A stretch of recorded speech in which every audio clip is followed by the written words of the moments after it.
eu tive a oportunidade que foi me dada, né, pelo nosso governador e pelo secretário de Saúde, poder montar uma equipe multidisciplinar de altíssima categoria. ES Brasil Entrevista. A economia, a política, o cotidiano e a vida capixaba estão aqui. Olá, ele é PhD em Imunologia, é professor da Universidade Federal do Espírito Santo, é diretor do Laboratório Central do Governo do Estado, o LACEN, e está entre os 37 capixabas que mais produzem artigos científicos com relevância internacional. O ranking é do Sistema Mundial Alper Dodger Scientific, que analisa o desempenho e valor agregado na produtividade dos trabalhos científicos. Hoje nós vamos conversar com o Dr. Rodrigo Ribeiro Rodrigues e vamos conhecer um pouquinho desse prodígio na ciência. Eu sou Wesley Ribeiro e esse é mais um ES Brasil Entrevista. ES Brasil Entrevista. Dr. Rodrigo, muito obrigado pela presença e por ter aceitado o nosso convite mais uma vez. Eu que agradeço o convite e fico muito feliz de poder estar aqui dividindo um pouquinho da minha história. Então vamos lá, vamos conversar um pouquinho. Quando que a ciência entrou na sua vida? Assim? Por que você escolheu esse caminho? Por que o senhor escolheu esse caminho?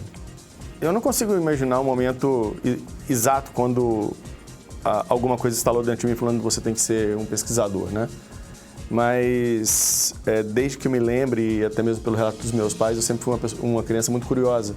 Sempre quis saber como que as coisas funcionavam, o que tinha por dentro, conhecer como que as coisas interagiam para produzir outras. Então eu acredito que foi, na verdade, um caminho a partir de uma grande curiosidade e uma vontade de aprender e conhecer cada vez mais. Entendi. E essa curiosidade é em relação a tudo que aconteceu ao redor? Enfim, desde querer entender como é que funcionava, não sei se você se lembra, aqueles relógios despertadores antigos que tinham um sininho em cima, que batia, queria descobrir como é que funcionava, desmontava todos que tinha em casa, né? Até mesmo como que funcionava dentro de um animal, de um inseto, por que o inseto fazia coisas que outros não faziam, então era uma curiosidade mesmo, muito grande de saber como que as coisas no mundo, de maneira geral, funcionavam. Entendi. E aí, na medida que o senhor foi crescendo, chegando à adolescência, essa curiosidade foi amadurecendo, então, né? Na verdade, eu acho que ela foi meio que doutrinada ao longo, né, da vida. Primeiro que eu tive a oportunidade de ser exposto a várias coisas diferentes, muito contato com a natureza, muito contato com animais, muito contato com outros pesquisadores. Eu tive a sorte de morar no mesmo prédio em Belo Horizonte, onde residia também um grande pesquisador, que era o Dr. José Pellegrino, que foi um dos grandes nomes na doença provocada pelo caramujo, né, que é a citossomose. Então, acho que isso tudo ajuda também nesse ambiente. E depois, é claro, quando a gente opta, né, pela vida acadêmica, né, de pesquisador, aí a coisa vai ficando cada vez mais materializada. Entendi. Pois é, e o Dr. Rodrigo está entre os 37 capixabas que mais publicam artigos científicos, né, de relevância internacional. Como que o senhor recebeu essa notícia? Na verdade, foi uma grande surpresa, porque eu não estava esperando o resultado do ranking. Um amigo meu me ligou e disse assim, você viu que o seu nome está entre os 37? Eu falei, 37 do quê? Ele falou, não, do ranking. Para mim foi uma grande surpresa e ao mesmo tempo uma grande felicidade, porque os outros 36, né, a grande maioria deles eu conheço pessoalmente, são pessoas assim, de grande relevância dentro da nossa universidade e também dentro da comunidade científica capixaba. E figurar entre os 37, para mim também foi assim, foi uma surpresa muito boa. É uma honra também poder dividir junto com eles essa entre aspas, honraria. Entendi.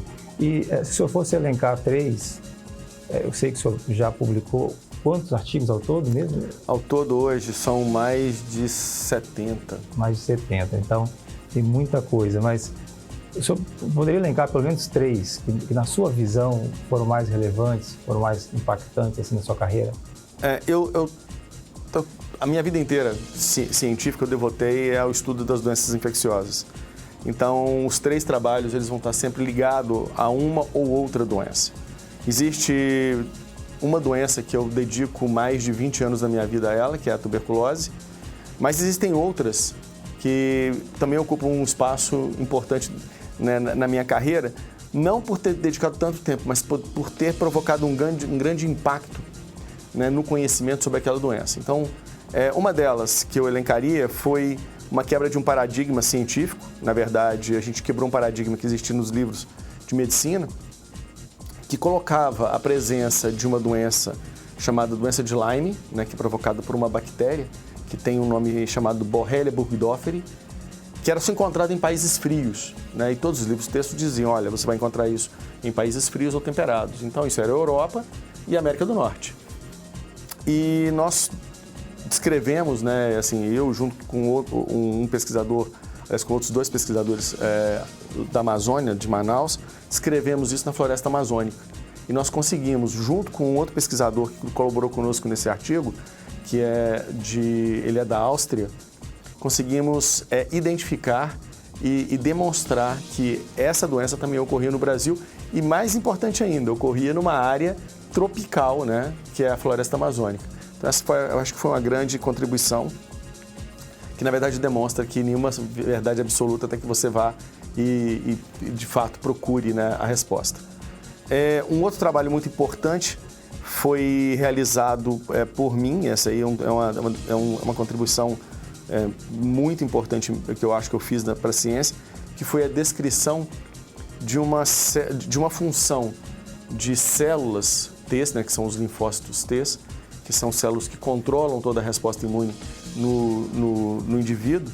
E a gente mostrou que na tuberculose existia um grupo especializado de células que, ao invés de estimularem a resposta, eles reprimiam a resposta. Então era meio contrassenso, né?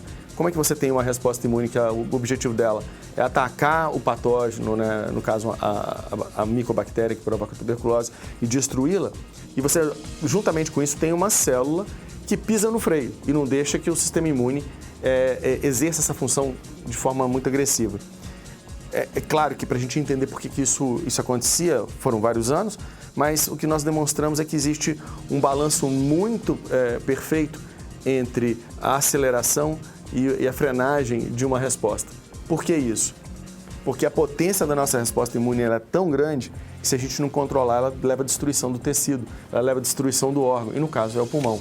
Então essa descrição foi muito importante e ela foi feita quase que em paralelo com outro grupo também, um grupo na Bélgica que publicou junto. Então, para todo pesquisador ter o seu achado, né, o seu resultado, o seu trabalho validado por um grupo à parte, isso é fundamental.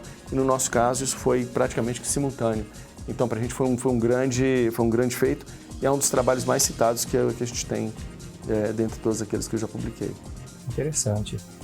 Agora, eu queria voltar um ponto antes sobre a descoberta lá na Amazônia.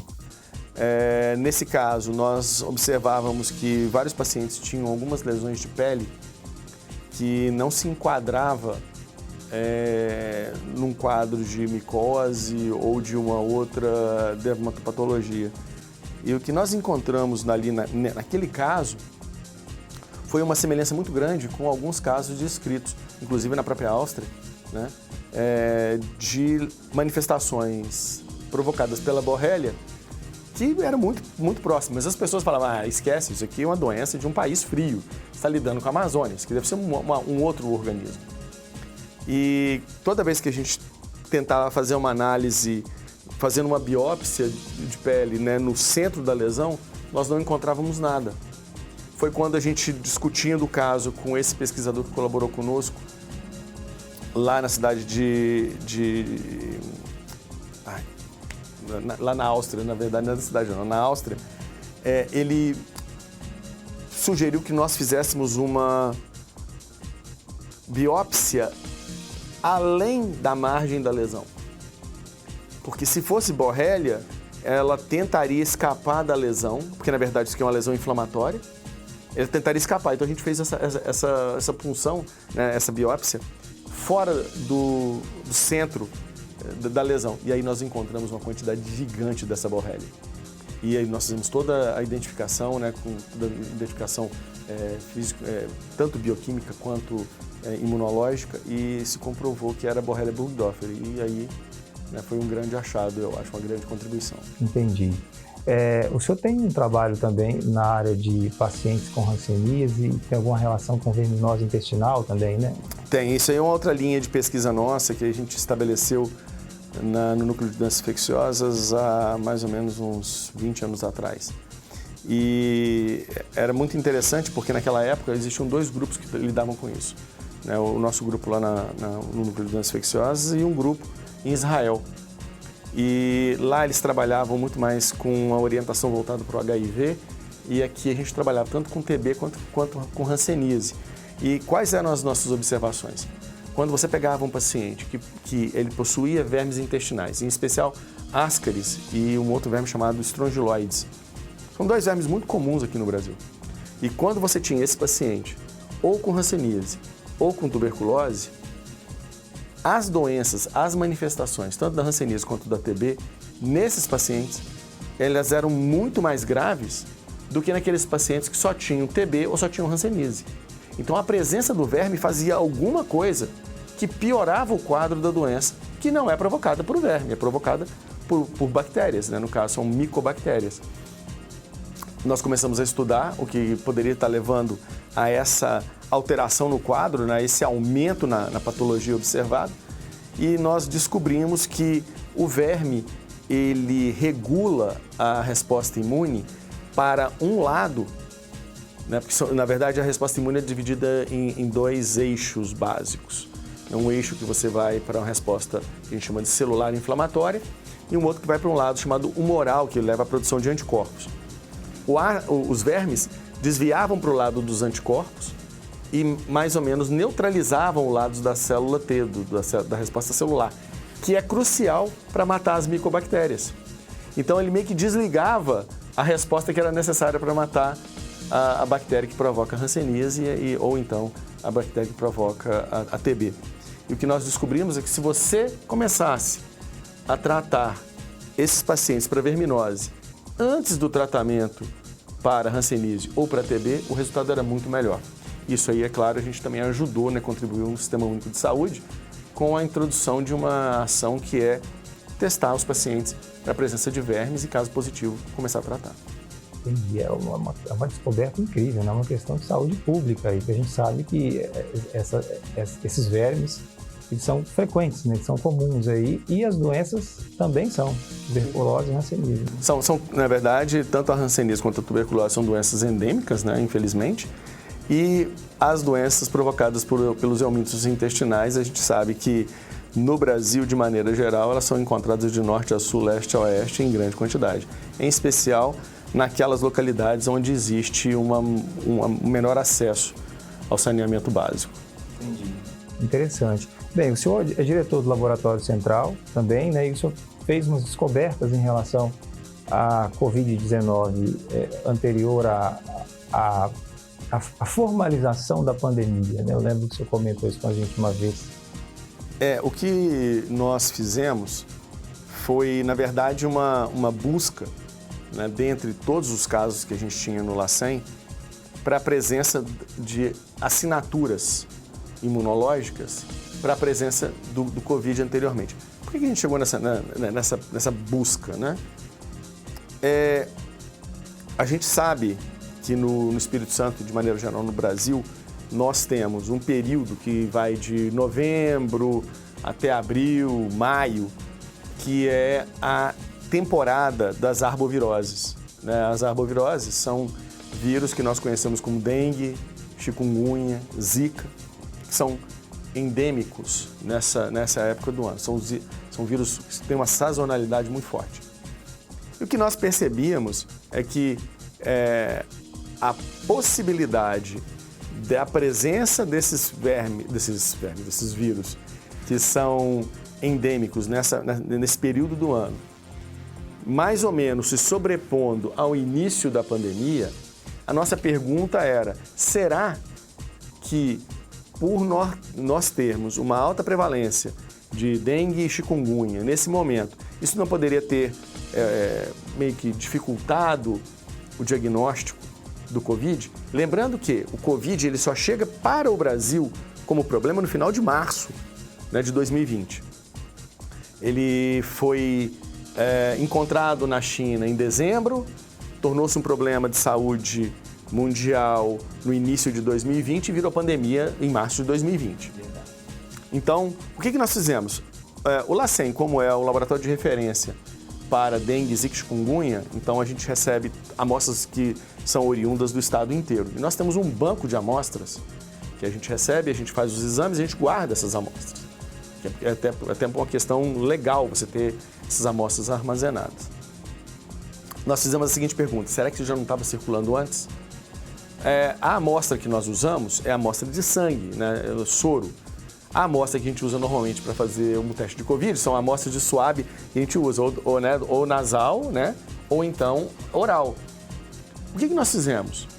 Nós pegamos aquelas amostras, que eram amostras de soro desses pacientes suspeitos de dengue, e testamos mais de 20 mil amostras para a presença de anticorpos anti-Covid. E aí, para nossa surpresa, nós encontramos vários casos que haviam sido inicialmente diagnosticados clinicamente como sendo dengue ou chikungunya, que na verdade eram casos obscuros ou casos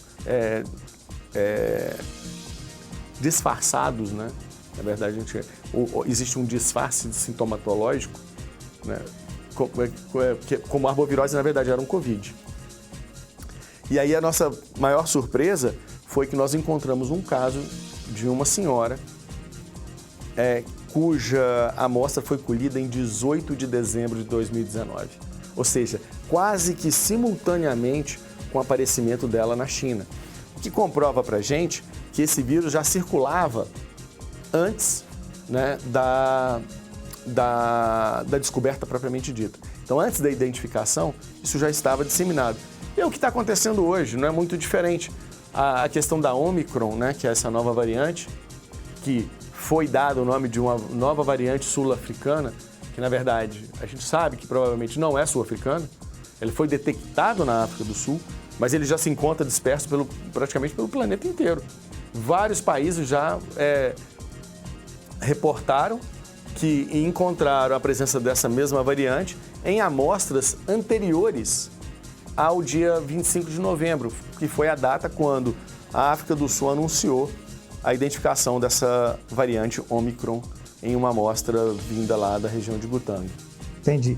Aqui no Espírito Santo, já se tem alguma informação se essa variante está circulando? Não, ainda não temos nenhuma informação. No Brasil existem poucos casos já descritos, né? Acho que, se eu não me engano, são 6 ou 8 ao todo, porque eu sei que tinham 2 que estavam para ser definido ainda, 6 eram confirmados e tinham 2 ainda sob investigação. É claro que nos próximos dias a tendência é que vão encontrar mais novos casos. E saiu hoje uma matéria em um periódico científico dizendo que nos Estados Unidos já reportaram amostras anteriores a 25 de novembro. Então, assim, se isso está sendo encontrado agora, provavelmente a gente também vai ter amostras anteriores a 25 de novembro que possam ser positivas. Agora, o que se sabe sobre a letalidade dessa nova variante? Ela produz uma Covid, provoca, no caso, uma Covid mais forte ou não? Tem alguma informação já nesse sentido? Então, até o momento, isso é importante a gente deixar bem claro, até o momento, né, a gente não tem nenhuma prova concreta que essa nova variante, ela é mais patogênica, ela produz uma doença mais grave do que as demais. Inclusive, esse é um ponto muito importante para ser dito, porque o que se sabe até agora é que ela tem uma capacidade aprimorada, né, pelas mutações que ela acumulou, para infectar de pessoa para pessoa. Então, ela tem uma adaptação para ser uma variante mais infecciosa. Com relação à intensidade da doença provocada, os dados acumulados, e a gente tem uma série de pacientes sendo avaliados na África do Sul, e acho que isso é muito importante que a gente mantenha uma observação muito próxima do que está acontecendo na África do Sul, pelo número de casos que a gente tem lá, não existe evidência que ela provoque uma doença mais grave. Pelo contrário, a maior parte dos pacientes, e também todos aqueles identificados no Brasil, foram assintomáticos, com poucos casos, com manifestações leves, sintomas muito brandos, que na África do Sul, a grande maioria não precisou ser internada em unidades de terapia intensiva e também estão livres, né, do que a gente chama de... Eles não são oxigênio dependentes, eles não precisam de oxigenação forçada. Então, isso é um bom sinal. E agora à tarde, por volta de 1h da tarde, saiu um anúncio do Dr. Anthony Fauci, que é um dos virologistas mais importantes nos Estados Unidos e um dos que está à frente do Covid lá, dizendo que tudo que se tem de dados apontam para que a Omicron seja uma variante de menor letalidade.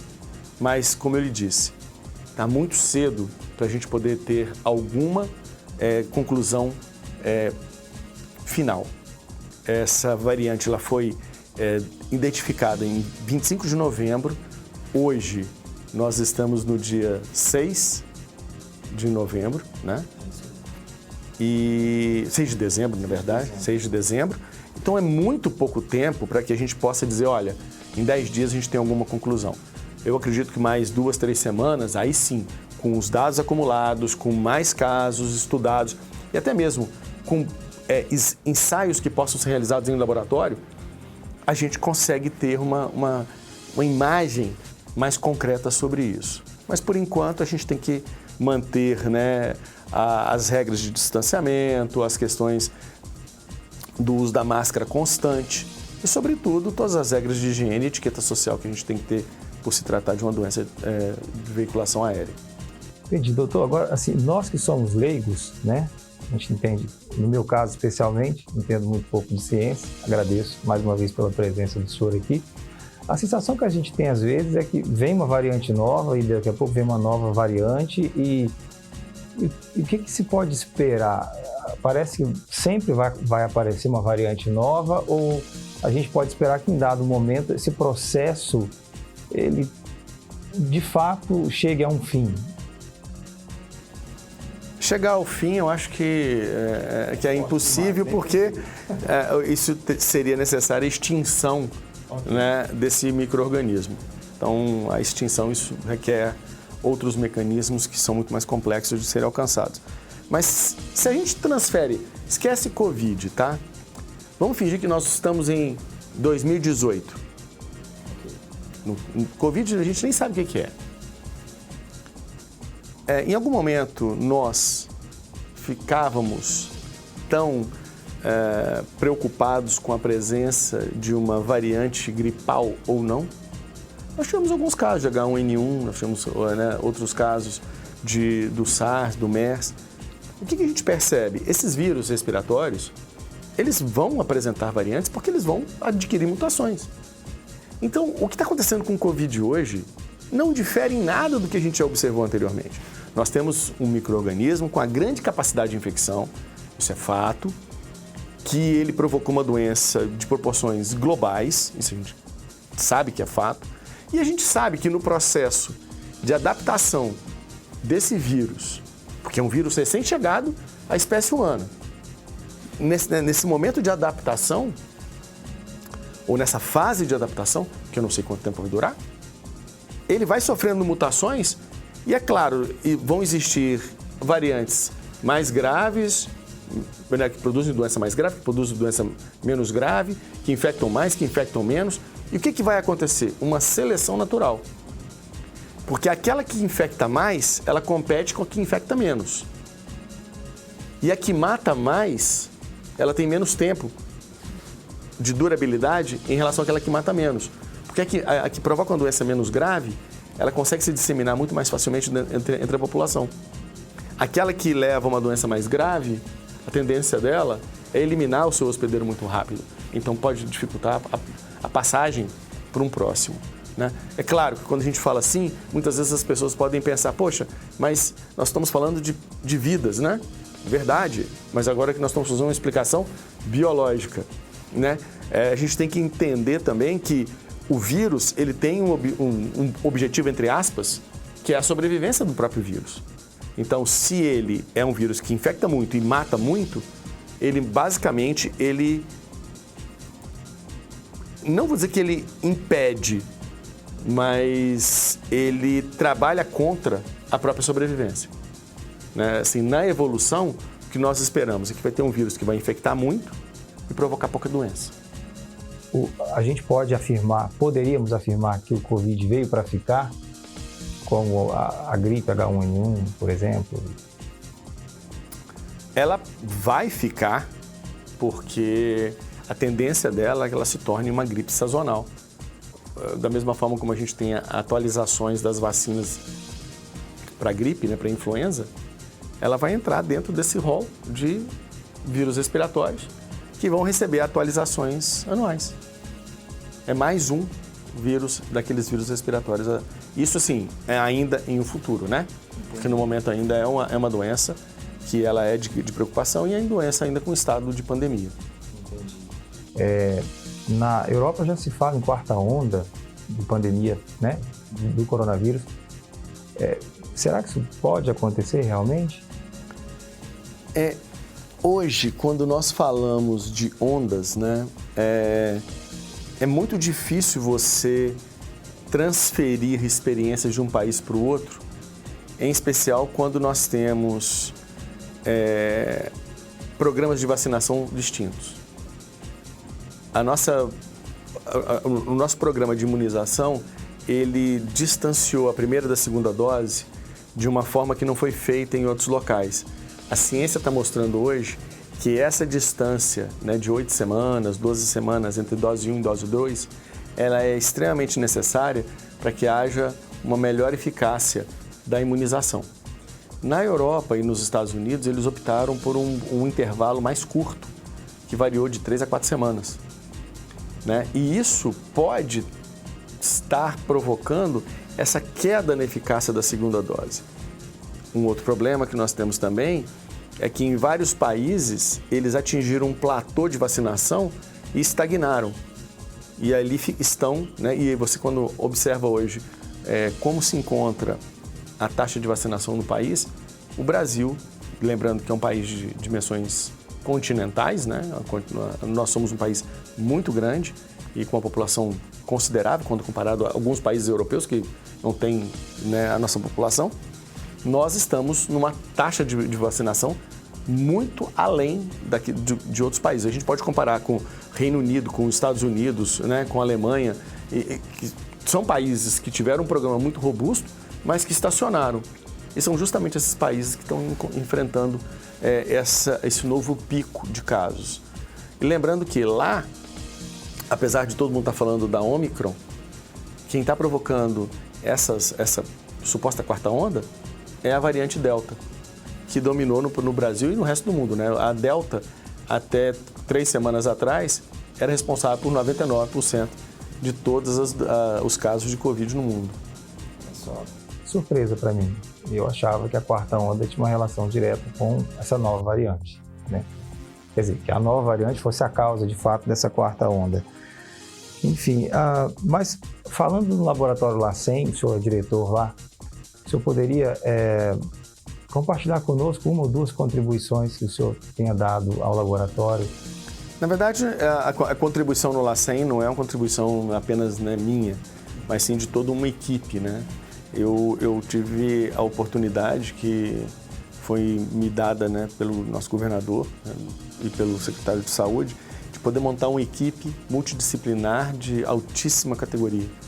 Então, assim, eu tenho, trabalhando no LACEN, pessoas com doutorado, pessoas com mestrado, pessoas em processo de doutoramento e com um conhecimento técnico e científico muito grande. E isso auxilia muito nesse momento, porque nós lidamos hoje com tecnologias de ponta. Uma coisa que a gente pode dizer, e acho que para o Capixaba é importante deixar isso bem claro, que o nosso laboratório de saúde pública, ele é comparável a qualquer laboratório de saúde pública no mundo. Não só em termos de equipamentos, não só em termos de tecnologias sendo aplicadas, mas também de reagentes utilizados. Por exemplo, a Omicron, ela só foi encontrada na África do Sul porque lá eles usam um kit de PCR, que é o mesmo que a gente usa aqui no Espírito Santo, que detecta a perda de um determinado gene. A Omicron, por causa da mutação, um gene desliga. E esse mesmo gene foi usado por nós aqui para identificar a variante alfa, que é a do Reino Unido, que nós fizemos isso no começo do ano.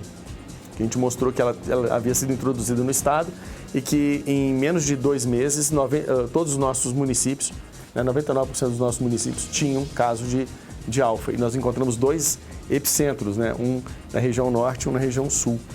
Então, assim, essa equipe, né, trabalhando, a gente trabalha 24 horas, 7 dias na semana. Então, nós acabamos fazendo algumas coisas que permitiram que fossem dadas várias contribuições.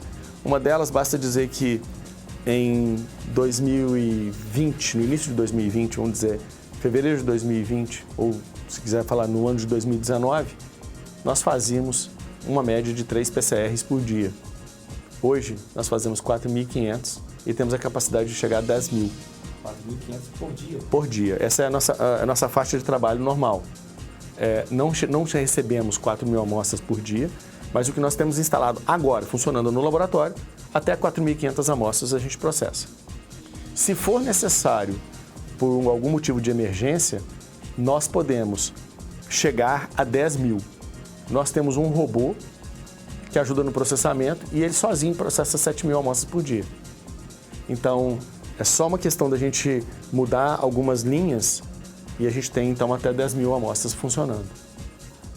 Então, assim, acho que essa é uma grande contribuição. Segunda contribuição que nós demos é que, em paralelo, né, ao trabalho técnico sendo realizado, existe também uma cooperação científica com outras instituições.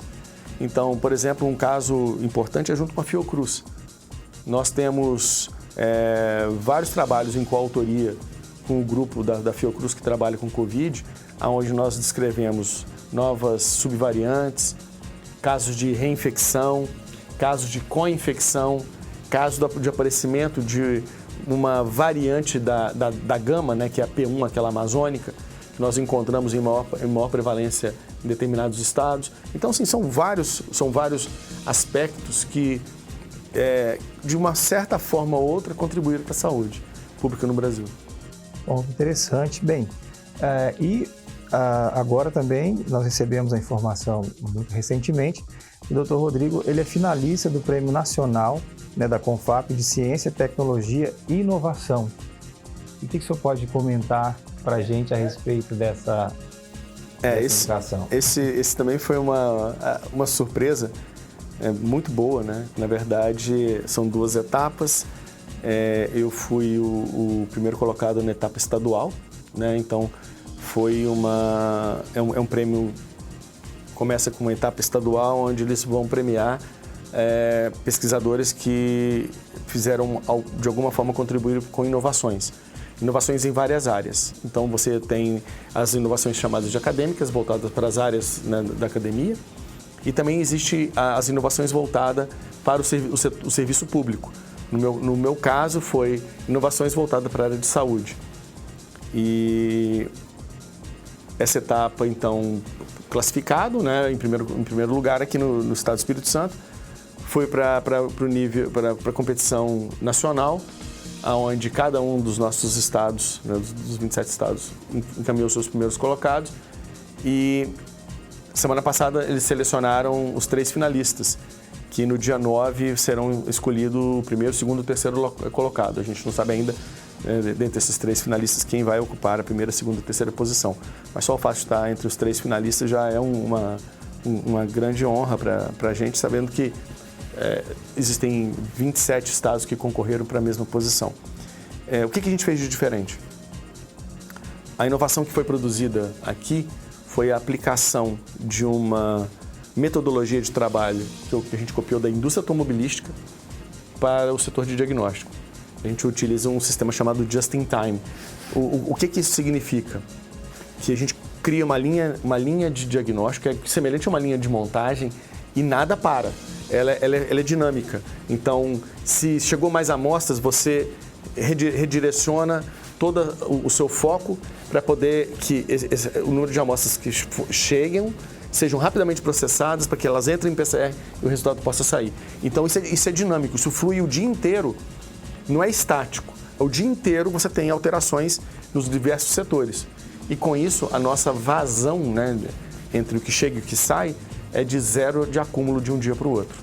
Então hoje nós liberamos a amostra, os resultados com 12 horas a partir do momento que elas chegam ao LACEN.